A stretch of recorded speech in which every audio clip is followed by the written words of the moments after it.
For more than 50 years, Texas ranchers have battled mesquite. Where it takes over grazing lands, it uses valuable water and reduces grass production and livestock carrying capability. It also makes handling livestock difficult. Even wildlife, which uses mesquite for cover, prefers brush interspersed with open areas. Thick mesquite provides neither good wildlife habitat nor good grazing. By managing mesquite, ranchers have increased grass production, restored or improved stocking rates, and made cattle handling easier. Mesquite control also has increased the water yield from rangelands and reduced soil erosion. By selectively managing mesquite, wildlife habitat has also been enhanced. Mesquite can be controlled by a number of methods. Each has its own advantages and disadvantages for the individual land manager. In this program, we'll look specifically at how herbicides can be used to control mesquite. We'll discuss both broadcast and individual plant treatments, and we'll highlight the tools, the timing, and the techniques to improve the degree and the longevity of control. Now first, it helps to know something about the plant. Mesquite is a hardy, opportunistic, woody plant that's well suited to southwestern climates. It has both a long taproot to absorb moisture deep in the soil and lateral roots just under the ground that spread over a wide area to take advantage of even small rains. The basal bud zone may extend below the soil surface several inches. If the top growth above this zone is removed or damaged, the plant is able to re-sprout with many more stems. These basal sprouts will be evident the second year after the top is killed. Repeated top kill results in a larger bud zone, more stems, and a plant that's more difficult to control. For long-lasting control, this bud zone must be killed either by mechanical or chemical means. Livestock and wildlife help spread mesquite by eating the mesquite beans.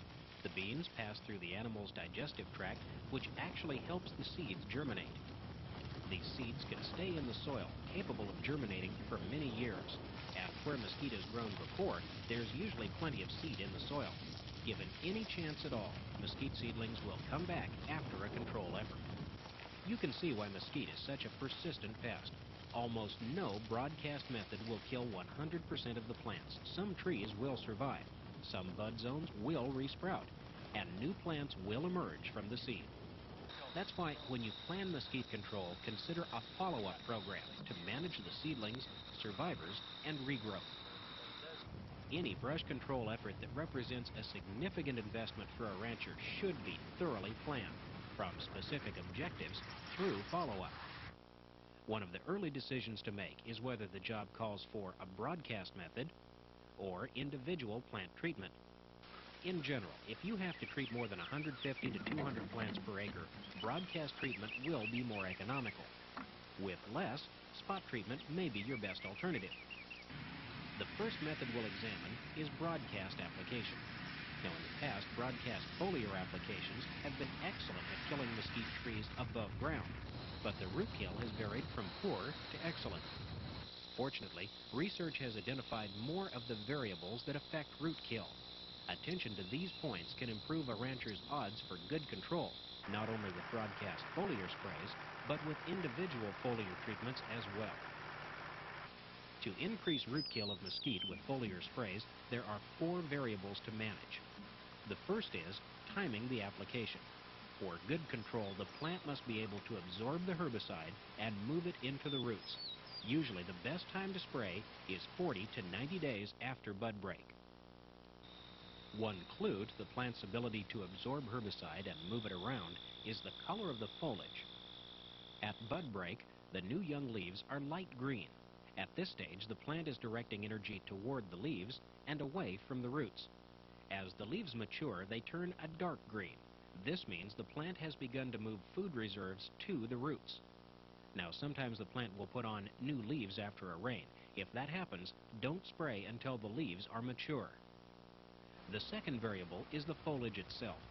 Because the leaves actually catch and absorb the herbicide, the more foliage there is, the better for control. Usually, mesquites must be at least 4 feet tall to have enough foliage. Leaves must be healthy to absorb the herbicide and take it into the plant. If the leaves are damaged or diseased by weather or insects, don't spray until the leaves are healthy again. even if it means waiting until the following year. The third variable is soil moisture. There must be enough moisture to support foliage and growth of the mesquite plant. Don't spray if the plant appears to be stressed by drought. The fourth variable is soil temperature. For good root kill, spray when the soil temperature, a foot to 18 inches underground, is over 75 degrees. At that temperature, the plant should be growing actively and moving nutrients to the roots. The herbicide moves with the nutrients and kills both the roots and the bud zone. To summarize, to improve your root kill of mesquite with foliar herbicides, spray at the right time, usually 40 to 90 days after bud break. Do it when there's plenty of mature, healthy foliage and when growing conditions are favorable. The root kill you get also depends on your choice of herbicide and the application rate. Now, some herbicides work better than others, and ask your county extension agent for local recommendations. Now that you know the variables that influence control with the broadcast foliar technique, let's look at some other application methods. There are many methods for treating individual mesquites. These individual treatments are especially useful where you have thin stands of mesquite, or if you want to leave some plants for shade, or if the mesquite is too close to buildings, desirable plants, or sensitive crops. One of the most popular forms of individual plant treatment is the high-volume foliar technique. With this method, you spray a diluted herbicide directly on the foliage. It's important to spray until the foliage is dripping wet and the entire plant has been covered. This method works best with some type of power sprayer.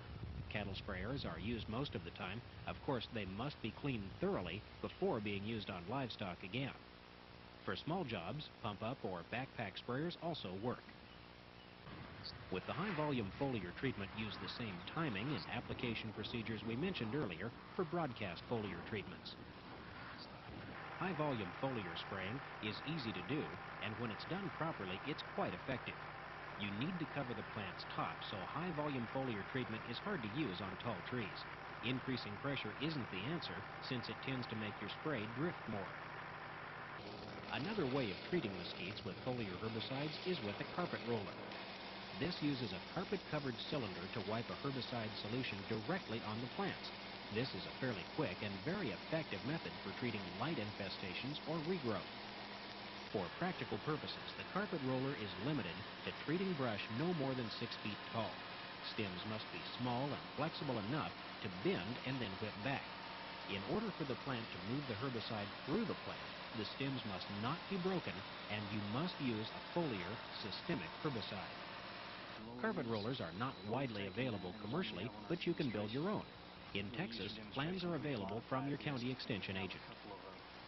An older method of treating individual plants is basal application. Done properly, basal application will give a high degree of root kill.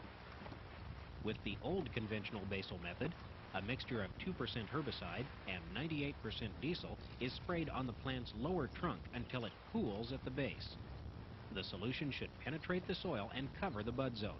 This should be done in dry summer weather. Second, the low-volume basal method uses diesel and 20 to 30% herbicide. You spray just enough to wet the bark. The extra herbicide should enter the bark and move to the roots. This method works any time of year. Third, the streamline basal method uses a solution of 25% herbicide, diesel, and a bark-penetrating agent. You spray the mixture in a band 2 to 3 inches wide. This works on small stems of very susceptible plants when they're growing actively. For more information about basal applications, see your county extension agent. Also, there's another video program that goes into more detail on these techniques. The last individual plant treatment we'll examine is soil-applied herbicide.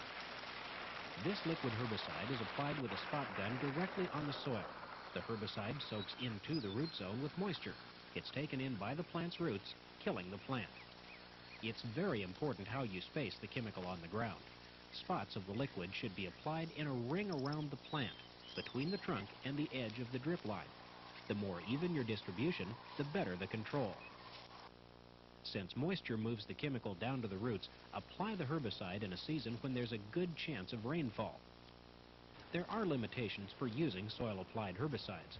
The chemical can be tied up by clay or organic content in the soil. This can prevent it from working. If desirable plants are near your target plants, the roots of both will pick up the herbicide. Now, this could kill your desirable plant. And watch out for situations where the herbicide could move from the target site. This can happen on steep slopes with water runoff. The soil-applied herbicide is a convenient way to treat individual mesquites, but it should be used cautiously.